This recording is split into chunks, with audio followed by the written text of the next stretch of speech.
Student उम्मीद करता हूँ खैरियत से होंगे। हाजिर हूँ एमएफ इंग्लिश सेंटर से। तो आज जो हमारी एक्सरसाइज है वो है एक्सरसाइज नंबर 1 और जो ये यूनिट है वो है 5.1 और जो ये चैप्टर है वो है health problem cause by mosquitoes, यानी मॉस्किटोज के काटने से जो बीमारी होती है ये एक्सरसाइज जो है उस मुतालिक है। तो स्टूडेंट मैं एक्सरसाइज शुरू करने से पहले मैं आपको बताता चलूँ कि मैं चैप्टर पढ़ चुका हूँ। तो अगर आपने चैप्टर नहीं पढ़ा है तो चैप्टर ज़रूर पढ़ लीजिएगा क्योंकि तमाम एक्सरसाइज जो है वो चैप्टर से रिलेट करती हैं। और मैं आपको साथ ही ये कहूँगा कि अगर आप चैनल पे नए हैं तो चैनल को सब्सक्राइब ज़रूर कर दीजिएगा और बेल आइकॉन भी ज़रूर प्रेस कर दीजिएगा। और स्टूडेंट और अगर आप हमसे कांटेक्ट करना चाहें हमारे कोचिंग से मुताल्लिक या किसी और मुताल्लिक तो आप हमसे कांटेक्ट कर सकते हैं। व्हाट्सएप नंबर जो है स्क्रीन पर आ रहा होगा। तो चलें शुरू कर लेते हैं अपनी एक्सरसाइज को। देखें स्टूडेंट, हमें पहली एक्सरसाइज में कहा जा रहा है कि take the right answer the text is about. देखें स्टूडेंट, इसमें पूछा जा रहा है कि जो आपने पीछे टेक्स्ट पढ़ा यानी जो आपने पीछे चैप्टर पढ़ा है वो किस मुतालिक था, यानी आपको चैप्टर पढ़ के क्या समझ में आया है कि ये चैप्टर किस मुतालिक था। तो यहाँ पर आपको 4 पॉइंट दिए हुए हैं। मैं बारी बारी पढ़ देता हूँ और एक्सप्लेन कर देता हूँ कि ये चैप्टर जो है वो किस मुतालिक था। The life cycle of a mosquitoes. देखें स्टूडेंट, ये चैप्टर जो है मॉस्किटो की लाइफ से मुतालिक नहीं था। इसमें कुछ पॉइंट बताए गए थे कि मॉस्किटो जो है वो रुके हुए पानी में पैदा होता है, लेकिन ये पूरा चैप्टर जो है वो मॉस्किटो यानी मच्छर की ज़िंदगी के मुतालिक नहीं था। तो दूसरा पॉइंट जो है हमारे पास वो ये है कि different kinds of dangerous mosquitoes, यानी इसमें कहा जा रहा है कि मुख्तलिफ इकसाम बताई गई इस चैप्टर में आपको मॉस्किटोज़ की। नहीं स्टूडेंट, आपको जो है इस चैप्टर में मॉस्किटो की इकसाम नहीं बताई गई, बल्कि एक भी इकसाम का जिक्र नहीं किया गया इस चैप्टर में। देखिए मैं पॉइंट को एक्सप्लेन यूँ कर रहा हूँ ताकि आप जो है बिल्कुल श्योर हो जाए कि जो आपने आंसर टिक करा है वो बिल्कुल राइट है और उसका जो है आपके पास दलील हो कि हाँ भाई ये आंसर जो है वो क्यों करेक्ट है। चलें स्टूडेंट, तीसरा जो पॉइंट है यानी जो सी पॉइंट जो हमारे पास वो ये है कि डिजीजेस कॉज्ड बाय मॉस्किटोज, यानी जो बीमारियां होती हैं मॉस्किटोज की वजह से। ये चैप्टर जो है बिल्कुल इसी मुताल्लिक था। और उन बीमारियों में जो है आपको पढ़ाया गया चिकनगुनिया, डेंगू, मलेरिया, यानी मच्छर के काटने से जो बीमारियां होती हैं उन बारे में आपको पढ़ाया गया इस चैप्टर में और उसके बारे में बताया गया, उसके साइन और सिम्टम्स के बारे में बताया गया।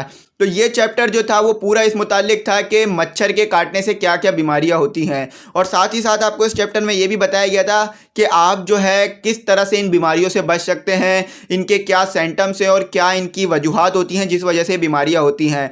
तो ये जो तीनों बीमारियां थी, डेंगू, मलेरिया और चिकनगुनिया, ये तीनों मच्छर के काटने की वजह से होती थी और ख़ास मच्छर के काटने की वजह से होती है। यानी जो मलेरिया है वो तमाम मच्छर नहीं फैलाते हैं, न चिकनगुनिया तमाम मच्छर फैलाते हैं, न डेंगू, बल्कि मच्छर जो है वो ख़ुद भी इन्फेक्टेड होते हैं और उसके बाद जो है ये दूसरे लोगों में इन बीमारियों को ट्रांसमिट करते हैं और आगे स्प्रेड करते हैं। तो स्टूडेंट उम्मीद करता हूँ समझ में आ गया होगा। छोटा पॉइंट भी पढ़ देता हूँ ताकि आप जो है चौथे पॉइंट को भी समझ लें। Use of pesticide for mosquitoes control. देखें स्टूडेंट, इसमें जो है आपको पेस्टिसाइड के बारे में नहीं बताया गया था, यानी मच्छरों को कंट्रोल करने के लिए मुख्तलिफ दवाइयों का इस्तेमाल किस तरह किया जाता है ये आपको नहीं बताया गया था। बस इसमें आपको चंद प्रिवेंशन बताई गई थी, एहतियातें बताई गई थी जिनको आप अपना कर जो है मॉस्किटो से बच सकते हैं, लेकिन मॉस्किटो को मारने के लिए क्या केमिकल का इस्तेमाल कर सकते हैं ये आपको इसमें नहीं बताया गया था। तो बिल्कुल श्योर हो जाए, सी पॉइंट जो है आपका बिल्कुल राइट है। तो स्टूडेंट उम्मीद करता हूँ आपको एक्सरसाइज नंबर 1 जो है वो समझ में आ गई होगी। अगर फिर भी कोई क्यूरी हो या गलती हो या कोई डिफ़िकल्टी हो तो आप हमसे कांटेक्ट कर सकते हैं, चाहे हमारे व्हाट्सएप नंबर पे कांटेक्ट करें या कमेंट सेक्शन में कांटेक्ट करें, इंशाल्लाह रिप्लाई करूंगा। और अगर आपको एक्सरसाइज समझ में आई हो तो फिर भी जो है आप मैसेज कर दीजिएगा हमारी अप्रिसिएशन के लिए। तो चलें एक्सरसाइज नंबर 2 भी कवर कर लेते हैं और देख लेते हैं कि उसमें हमसे क्या पूछा जा रहा है और हमें क्या बताया जा रहा है। देखें स्टूडेंट, एक्सरसाइज नंबर 2 जो है हमारे पास वो ये है कि circle the diseases mentioned in the text. तो इसमें आपने वो बीमारियां बतानी हैं जो कि टेक्स्ट में दी हुई हों और वो बीमारियां मेंशन करनी है जो कि आपने चैप्टर में पढ़ी हो, चाहे थोड़ा सा भी उसके ऊपर जो है जिक्र किया गया हो चैप्टर में तो भी आपने सर्कल कर देना है। तो यहाँ पर आपको मुख्तलिफ डिजीज़ दी हुई हैं यानी बीमारियाँ दी हुई हैं, तो आपने उधर सर्कल करना है कि कौन सी बीमारी चैप्टर में थी। तो चले मैं 1 बाय 1 जो है इन बीमारियों को पढ़ देता हूँ और साथ ही मैं जो है आपको तमाम बीमारियों को भी एक्सप्लेन कर दूंगा ताकि आप जो है इनको भी समझ जाए और आपकी जो है वो वोकैबुलरी भी इंक्रीज़ करे और आपकी जो है नॉलेज भी इंक्रीज़ कर जाए। तो चले देख लेते हैं कि हमारी सबसे पहले बीमारी कौन सी है। स्टूडेंट, सबसे पहली जो बीमारी है हमारी वो है ट्यूबरक्लोसिस, यानी जिसको टीबी का मर्ज कहा जाता है। और ये मर्ज जो है वो काफ़ी ख़तरनाक होता है और ये मर्ज जो है एक इंसान से दूसरे इंसान को लगता है और ये मर्ज जो है इंसान के लिए जो है जानलेवा है और काफ़ी ख़तरनाक है। तो जो टीबी का मर्ज है उसे कहा जाता है ट्यूबरक्लोसिस। तो उम्मीद करता हूँ आप समझ गए होंगे। अब अपनी दूसरी बीमारी देख लेते हैं। स्टूडेंट दूसरी जो बीमारी है वो है हमारी डिप्थेरिया, और इसे हम छूत की बीमारी भी कहते हैं, यानी इंसान के जिस्म पे अजीब से निशानात निकल आना। और ये बीमारी भी एक इंसान से दूसरे इंसान को लग सकती है और ये बीमारी भी काफ़ी ख़तरनाक है। इसे छूत की बीमारी भी कहा जाता है और ये काफ़ी ख़तरनाक बीमारी है। और ये बीमारी जिनको हो जाए तो वो बीमारी जो है एक इंसान से दूसरे इंसान को भी लग सकती है। तो चलें अब अपने अगली बीमारी देख लेते हैं कि वो कौन सी है। स्टूडेंट हमारी जो तीसरी बीमारी है वो है कॉलेरा, और ये जो है इस बीमारी को उर्दू में हैज़ा कहते हैं। और ये बीमारी भी काफ़ी ख़तरनाक है और ये बीमारी भी इंसान के लिए जो है काफ़ी तकलीफ़देह होती है। लेकिन स्टूडेंट ये तीनों बीमारियां जो है वो चैप्टर में मेंशन नहीं थी।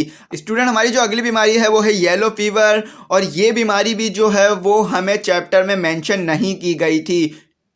स्टूडेंट अगली जो बीमारी हमारे पास है जॉइंटिस, और ये बीमारी जो है वो भी हमें चैप्टर में नहीं दी हुई थी और ना ही हमने इसके बारे में कहीं चैप्टर में पढ़ा।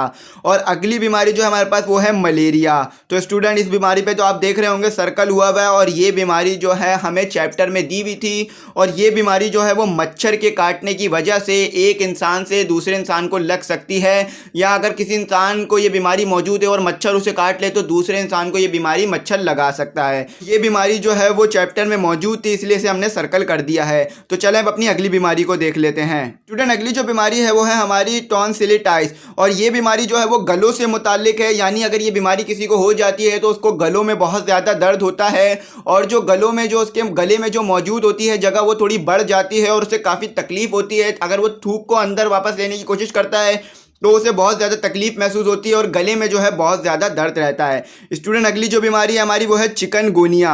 तो चिकनगुनिया जो है वो हमें चैप्टर में मेंशन था और इसके बारे में हमने काफ़ी खुलकर पढ़ा है कि ये बीमारी जो है वो मच्छर के काटने की वजह से लगती है, और इस बीमारी में जो है इंसान को स्किन रशेस जो है वो हो जाते हैं, और यहाँ तक कि इस बीमारी में जो है इंसान को जो है सांस लेने की भी बहुत ज़्यादा मुश्किलात होती है और सर में भी बहुत ज़्यादा दर्द होता है। तो इस बीमारी के बारे में जो है हमने चैप्टर में पढ़ा था, इसलिए इसे मेंशन किया हुआ है। तो चलें हम अपनी अगली बीमारी को देख लेते हैं वो कौन सी है। स्टूडेंट अगली जो बीमारी है वो है हमारे पास हेपेटाइटिस, और ये बीमारी जो है वो जिगर की सोजिश से रिलेट करती है। यानी इसमें जो है जिगर में जो है सूजन आ जाती है, और ये बीमारी भी काफ़ी दर्दनाक होती है और इंसान को बहुत ज़्यादा तकलीफ देती है।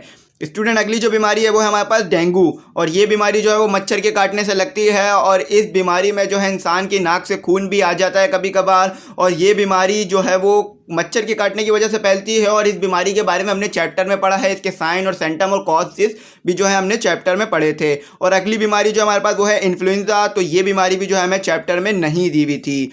तो स्टूडेंट अगली जो बीमारी हमारे पास वो है सेरिब्रल मलेरिया, तो ये बीमारी जो है हमें चैप्टर में दी हुई थी, तो इसीलिए जो हमने जो ऐसे मेंशन किया हुआ है। तो हमने 4 बीमारियों को मेंशन किया है, मलेरिया, डेंगू, चिकनगुनिया और सेरिब्रल मलेरिया। तो ये तमाम बीमारियां जो हमने मेंशन की हुई है ये जो है मच्छर के काटने की वजह से लगती है, और मच्छर जो है इन बीमारियों को फैलाता है। और इसकी जो हमने कॉज भी पढ़े हैं कि किस वजह से ये बीमारी होती है, मतलब किस तरह से मच्छर इसे फैलाता है और इससे किस तरह से हम महफूज रह सकते हैं, ये भी हमने जो है चैप्टर में पढ़ा था। और साथ ही साथ हमने ये बात भी पढ़ी थी कि इन बीमारियों की वैक्सीन मौजूद नहीं है। यानी ऐसा नहीं है कि अगर आप वैक्सीन लगा ले तो इन बीमारियों से महफूज रहेंगे, बल्कि इन बीमारियों की कोई वैक्सीन नहीं है। तो आपने जो है बहुत ज़्यादा एहतियात करनी होगी कि आप एहतियात करें और इन तमाम बीमारियों से बचें। हो सके तो अपने घर के इर्द गिर्द जो है गंदा पानी जमा ना होने दें, और बारिश हो तो फ़ौरन उस पानी को निकालें, और पूरे आस्तीन वाले कपड़े पहनें, लोशन का इस्तेमाल करें, और जितना हो सके एहतियात करें। और अगर खुदा ना खास्ता किसी को ये बीमारी हो जाए तो फ़ौरन जो है उसे अस्पताल लेके जाएं, ताकि उसका बर वक्त इलाज हो सके, क्योंकि जितना वक्त गुजरता जाएगा ये बीमारी ख़तरनाक होती जाएगी और इससे रिकवरी मुश्किल होती जाएगी, और इंसान जो है वो मौत की तरफ यानी डेथ की तरफ जो है वो बढ़ता रहेगा। तो स्टूडेंट उम्मीद करता हूँ आपको जो है ये समझ में आ गया होगा कि ये तमाम बीमारियाँ मच्छर के काटने से होती हैं, जो कि हमने मेंशन कर दी है। फिर भी स्टूडेंट अगर कोई गलती रहेगा जो या आपकी कोई क्यूरी हो या डिफिकल्टी हो तो कमेंट सेक्शन में ज़रूर मैसेज कर दीजिएगा। और अगर आप हमसे कॉन्टैक्ट करना चाहें हमारे कोचिंग से मुताल्लिक या किसी भी मुताल्लिक, तो आप हमसे कॉन्टैक्ट कर सकते हैं। व्हाट्सएप नंबर जो है वो स्क्रीन पर आ रहा होगा। आखिरी में ये कहूँगा कि चैनल को सब्सक्राइब जरूर कीजिएगा और वीडियो को शेयर भी कीजिएगा, और बेल आइकॉन भी जरूर प्रेस कर दीजिएगा। Thanks for watching.